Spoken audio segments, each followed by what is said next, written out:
Terdapat beberapa informasi hadis yang diriwayatkan oleh keluarga Nabi Shallallahu Alaihi Wasallam mengenai kondisi yang terjadi di bumi dan bagi kehidupan manusia di atasnya sebelum datangnya Imam Mahdi. Bahkan secara spesifik, hadis tersebut menginformasikan apa yang akan terjadi tepat 1 tahun sebelum datangnya Imam Mahdi. Dalam hadis yang dijelaskan, 1 tahun sebelum kedatangan Imam Mahdi, bumi akan dilanda bencana dahsyat. Demikianlah dahsyatnya sehingga mengancam kehidupan manusia. Diriwayatkan dari Ja'far al-Shadiq radhiyallahu an, kedatangan Imam Mahdi akan didahului oleh bencana banjir besar dan kehancuran lahan-lahan pertanian. Janganlah kalian mengeluhkan akan hal itu. Sebuah hadis yang diriwayatkan oleh Sa'id bin Jubair berbunyi, tahun sebelum kedatangan Imam Mahdi akan terjadi hujan lebat selama 24 hari. Kalian akan merasakan dampak sekaligus keberkahannya. Dalam beberapa hadis lainnya, yang diriwayatkan oleh keluarga Nabi Shallallahu Alaihi Wasallam, dikatakan bahwa 1 tahun sebelum kedatangan Imam Mahdi, akan terjadi sebuah bencana hujan yang demikian lebat, yang tidak pernah terjadi semenjak turunnya Adam alaihi salam ke bumi.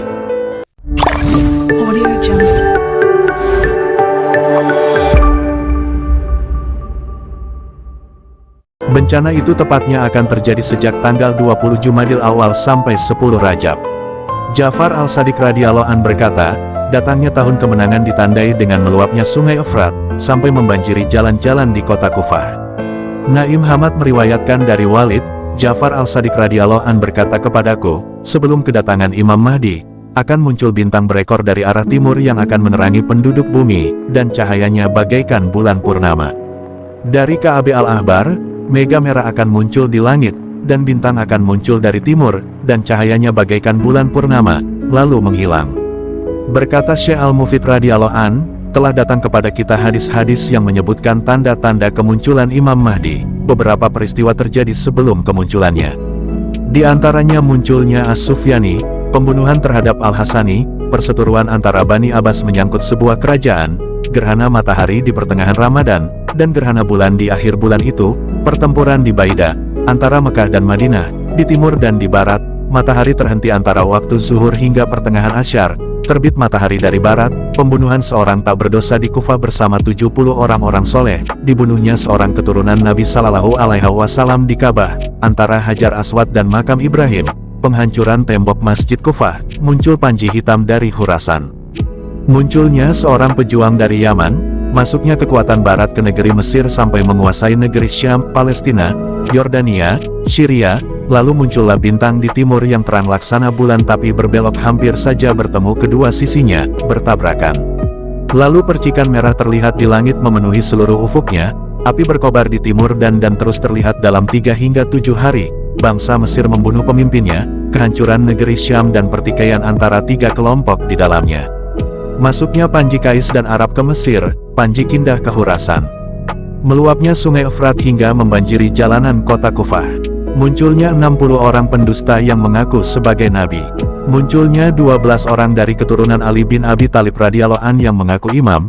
Naiknya angin hitam di waktu siang, terjadinya gempa bumi hingga banyak kehancuran dan ketakutan yang menyelimuti Baghdad, begitu banyaknya kematian dan kekurangan harta benda dan sedikitnya panen.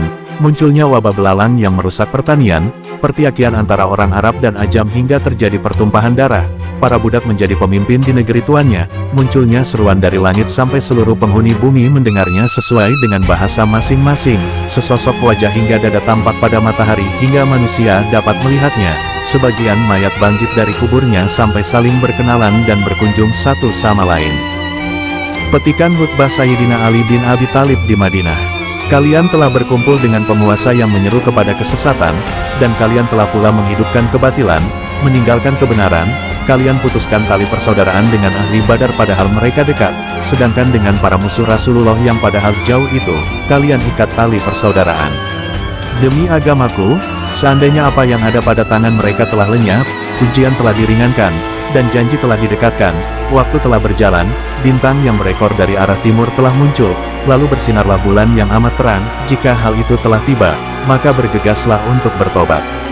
Ketahuilah, jika kalian mengikuti seseorang yang muncul dari timur, di mana dia akan berjalan pada jalan Rasul Shallallahu Alaihi Wasallam, maka kalian akan mampu berobat pada orang buta, tuli, dan bisu sekalipun. Cukup bagi kalian keseluruhan kebutuhan hidup, dan suatu kezaliman dan sesuatu yang berat akan teratasi.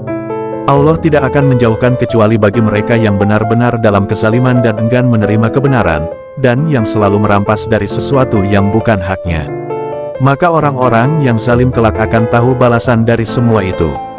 Sayyidina Ali bin Abi Thalib radhiyallahu an menyinggung secara jelas tentang kemunculan bulan yang terang, dan itulah sebuah perumpamaan bagi Imam Mahdi.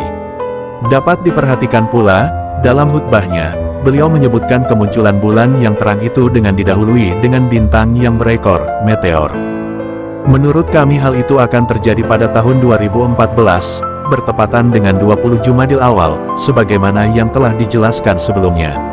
Lalu penyebutan seseorang yang muncul dari timur, maksudnya adalah Imam Mahdi.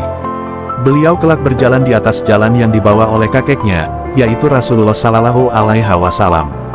Khutbah Sayyidina Ali bin Abi Thalib.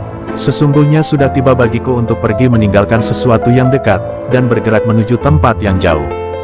Maka pesanku, waspadalah terhadap fitnah Bani Umayyah dan kerajaan Kisra, orang-orang mati yang dihidupkan lagi oleh Allah, dan orang-orang hidup yang dimatikan oleh Allah. Jadikanlah tempat ibadah laksana rumah kalian sendiri.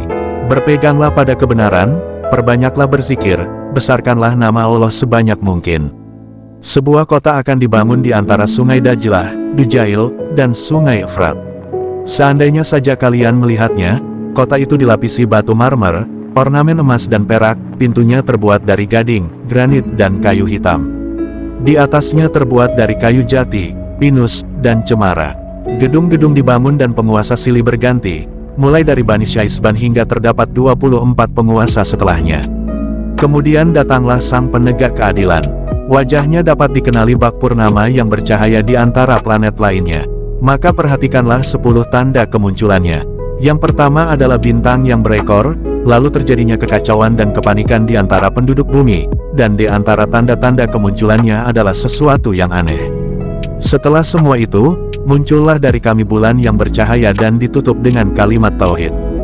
Seorang pria bernama Amir bin Kastir berdiri dan berkata, "Wahai pemimpin orang yang beriman, kau telah memberitakan kepada kita tentang para pemimpin kafir dan para khalifah kebatilan, maka kabarkanlah kepada kami siapa saja para pemimpin kebenaran yang memiliki lisan kejujuran sepeninggalmu nanti." Lalu Sayyidina Ali bin Abi Thalib berkata, "Rasulullah telah mengabarkan kepadaku bahwa pemimpin-pemimpin kebenaran terdiri dari 12 orang imam, 9 orang diantaranya adalah keturunan Husain." Nabi pernah bersabda bahwa ketika bermirai ke langit beliau menyaksikan tulisan yang terira pada tiang arsy. "Tiada Tuhan melainkan Allah dan Muhammad adalah utusan Allah. Aku menguatkan dan memenangkannya dengan Ali." Rasulullah melihat 12 cahaya seraya bertanya, "Duhai Tuhanku, cahaya siapakah ini?" Lalu terdengar seruan, "Wahai Muhammad, ini adalah cahaya para imam dari keturunanmu." Lalu aku Sayyidina Ali bertanya, "Ya Rasulullah, dapatkah kau sebutkan nama mereka?" Rasul menjawab, "Engkau adalah imam dan khalifah sepeninggalku, menunaikan janji-janjiku, dan sepeninggalmu terdapat kedua putramu Hasan dan Husain, lalu Ali Zainal Abidin, lalu putranya Muhammad yang dijuluki Al-Bakir, lalu dilanjutkan putra Muhammad yang bernama Ja'far yang dijuluki Al-Sadiq, lalu Musa yang dijuluki Al-Qasim, lalu Ali yang dijuluki Al-Rida, lalu Muhammad yang dijuluki Al-Zaki, lalu Ali yang dijuluki Al-Naki, lalu Hasan yang dijuluki Amin, lalu sang penegak keadilan.